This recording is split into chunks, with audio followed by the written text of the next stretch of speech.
Hey guys, Brian with WorkshopAddict.com, and we've taken a look at a ton of different snowblowers, a ton of different battery operated snowblowers, and I'd like to introduce you to one of the highest quality and best overall snowblowers that we have ever used.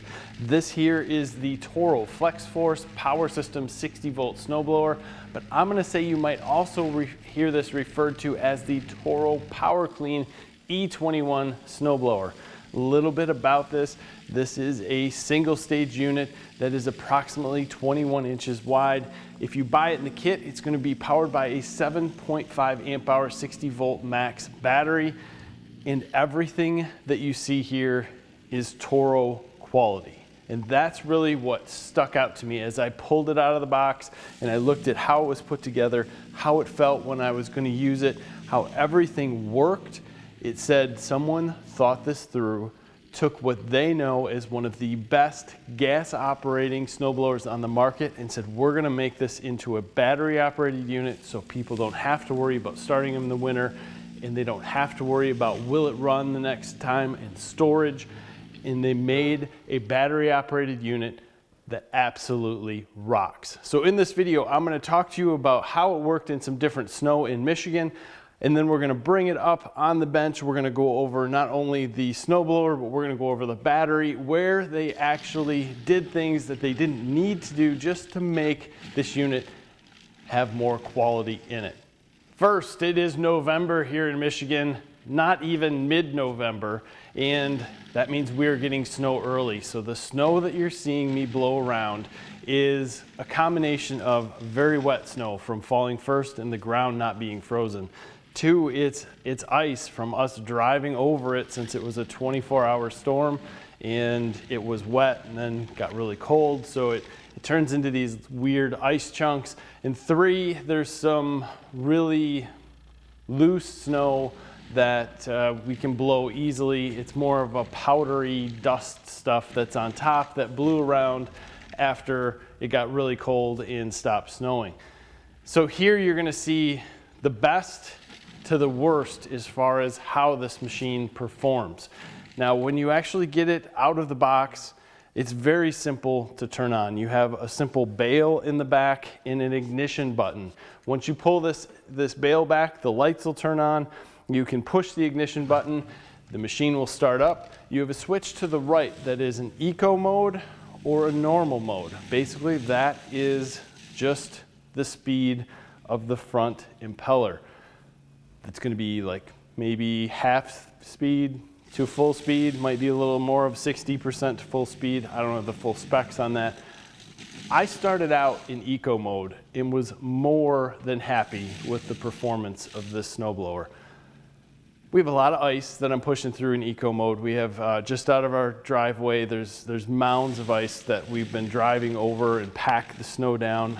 And then we turn into areas where we've kind of turned over it. So more than thrilled in this area to use the eco mode, not have to blow the snow too far because it's kind of in a weird area where the snow will spin around and come back in your face.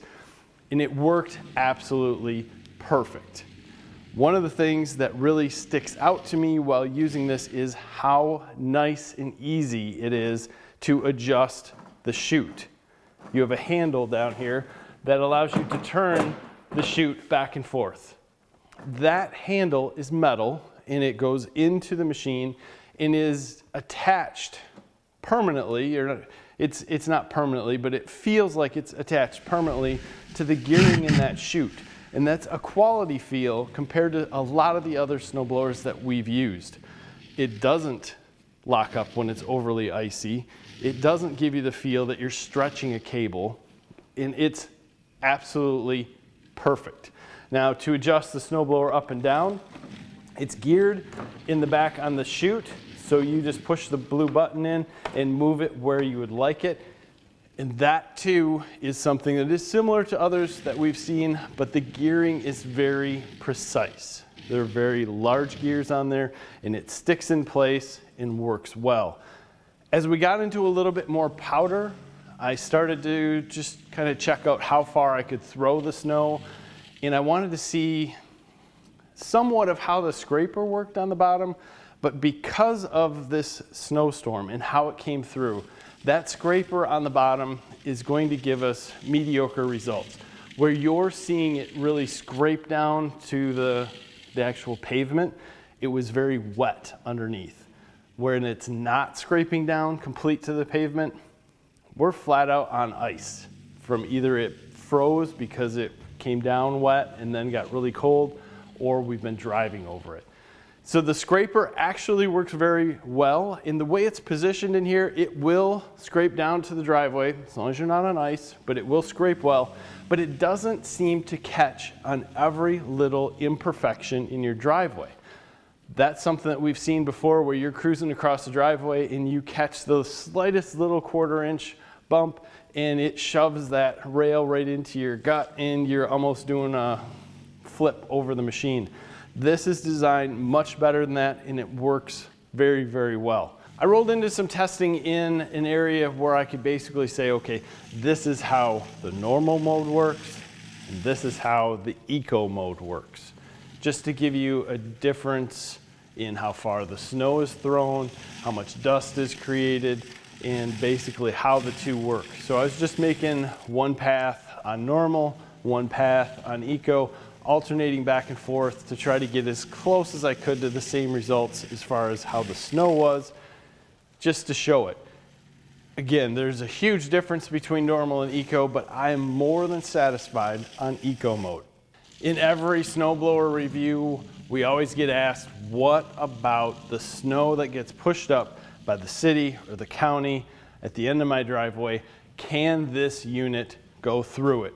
There's a combination of ice chunks, large snow piles, areas that have been drove through and packed down by cars.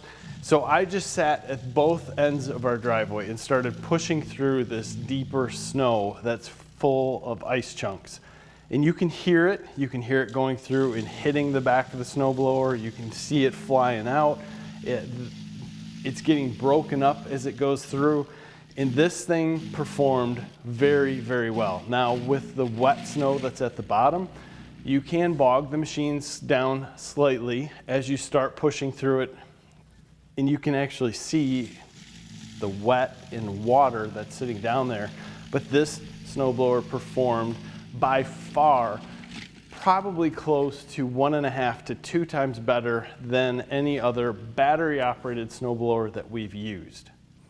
Runtime is also something that we were very surprised with, since you only have one battery in here. It's a single 60 volt 7.5 amp hour battery.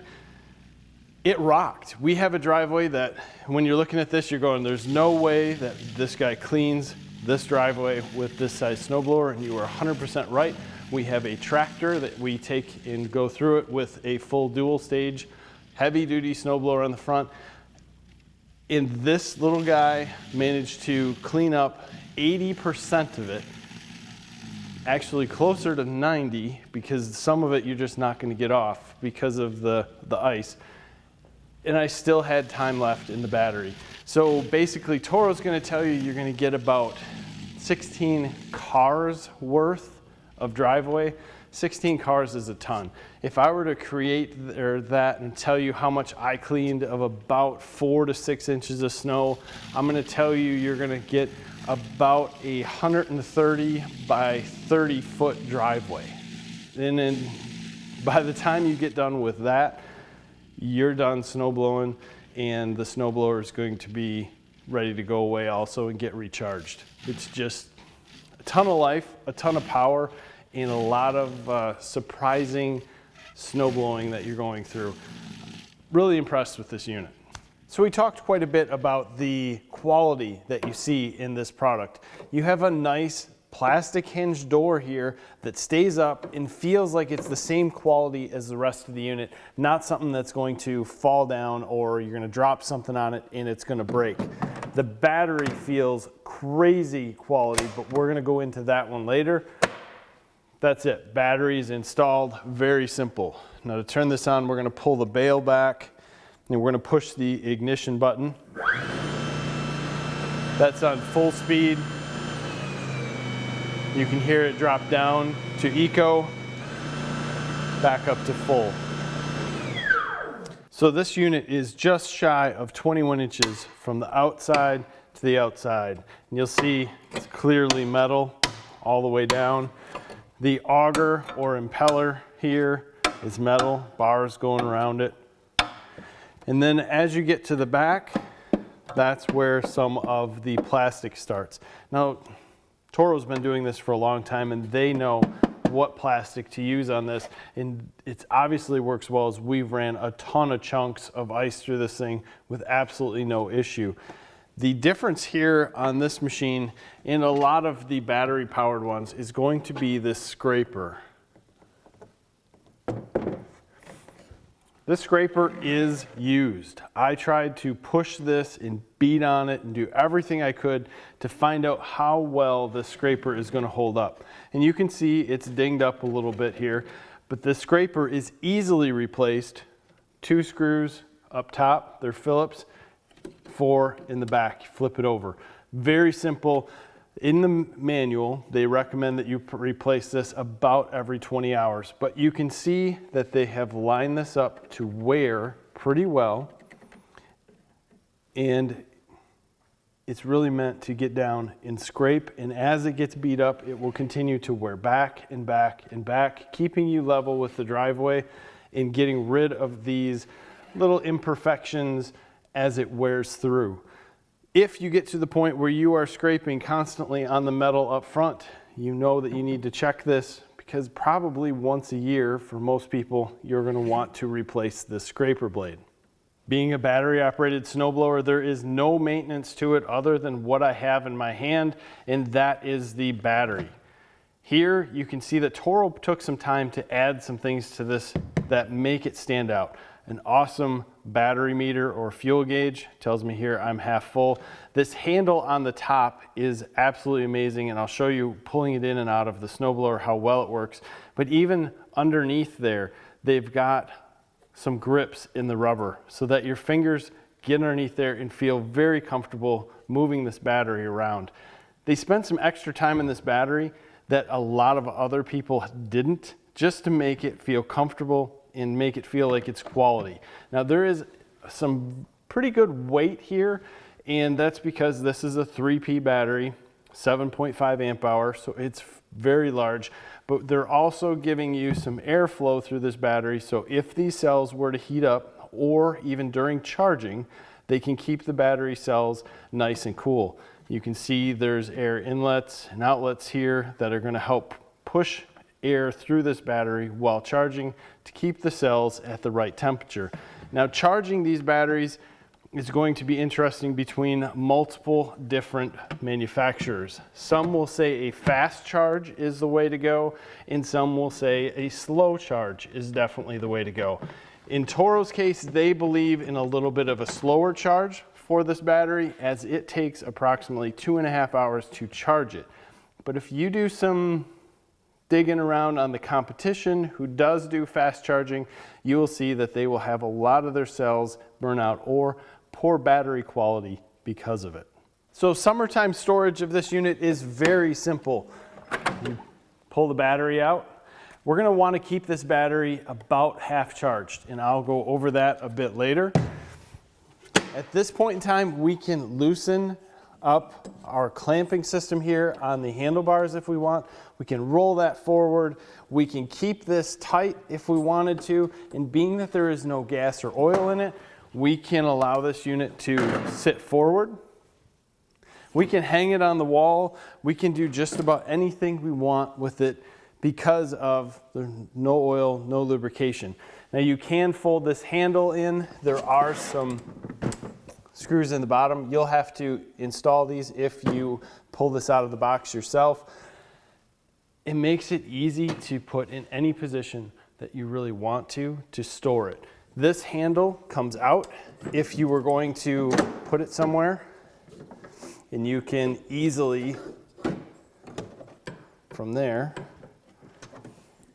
put this in any position that you wanted to, because this isn't in the way. I think this is just a wonderfully designed machine that someone spent a significant amount of time saying, we're going to get this right. And you can see it all the way from how you use it to how this handle contacts your body and allows you to push it through the snow. Everything here is perfect. I want to just flip through the manual to give you guys a chance to see it, and you can pause it and read it if you'd like. Looking through the manual isn't always something that is absolutely a must when you're looking for machines, but sometimes it does help out just to see what's happening. These are just safety items, and they're giving you instructions as to not get it into stones and different things because it will throw them a long ways. All the little tags throughout it, what it means, mounting the battery charger on the wall. Here's how you install everything if you're the person who's taking it out of the box. It's a very simple installation as they walk you through what everything does and how to start it. And then from here, we're talking about charging the battery pack and clearing the chute. Any operating tips on this side. A little bit of maintenance, which here we have replacing the scraper every 20 hours. And then they talk about storage of the battery. And some people say, you can store batteries at fully charged. We've always said in all our videos, take them down to about 33%. So here it's telling you to take the battery pack down to 2 or 3 LED indicators. So they're saying to bring it down to 75 to 50%. I wouldn't leave it at 1 bar. I would aim for 2 on this one. And then if the battery pack needs to be recycled, they go through that, and then any troubleshooting that you might run into. One of our subscribers recently made a great comment on one of our videos, which is always try to buy the highest quality tool that you can afford, but know that the highest quality tool is not always the most expensive. And it's very clear once you get your hands on this unit that this is one of the highest quality battery operated snowblowers that's made and on the market. I highly suggest that you go down to one of your Toro dealers and check it out. Get your hands on it, look at the other models. I'm gonna tell you that you can either come look at this one last or come look at it first. You're gonna come back and pick up this unit just because of the quality that's here. It can sell itself. All I try to do is walk you through it, but I'm telling you, this is the best one that's out there. I appreciate your time as always. Please give us a like on this video. Thanks for sticking with us the whole time. Subscribe to the channel if you haven't. Have a great day.